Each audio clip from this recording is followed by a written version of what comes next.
Hello শিক্ষার্থীবৃন্দ, কেমন আছো সবাই?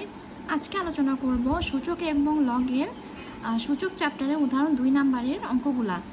উদাহরণ 2 নাম্বারের যে অঙ্কটা সেটা হচ্ছে একটা সরল অঙ্ক। সরল করো। প্রশ্নটা হচ্ছে 5 to the power 4 into 8 into 16 divided by 2 to the power 5 into 125।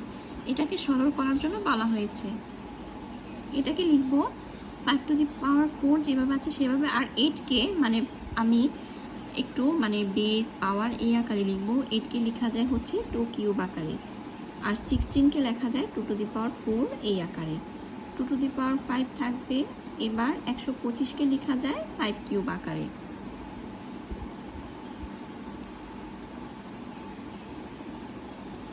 এবার 5 টু দি পাওয়ার 4 হবে ইন্টু 2 এর সাথে 2 বেস একই রকম, অতএব পাওয়ার ইন্টু আছে যেহেতু পাওয়ারগুলো যোগ হয়ে যাবে, অর্থাৎ 3 প্লাস 4।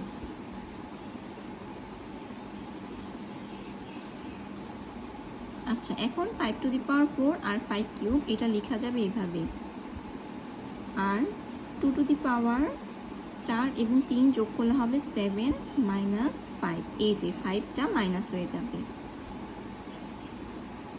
4 মাইনাস 3 হচ্ছে 1, আর 2 টু দি পাওয়ার 7 মাইনাস 5 হচ্ছে 2।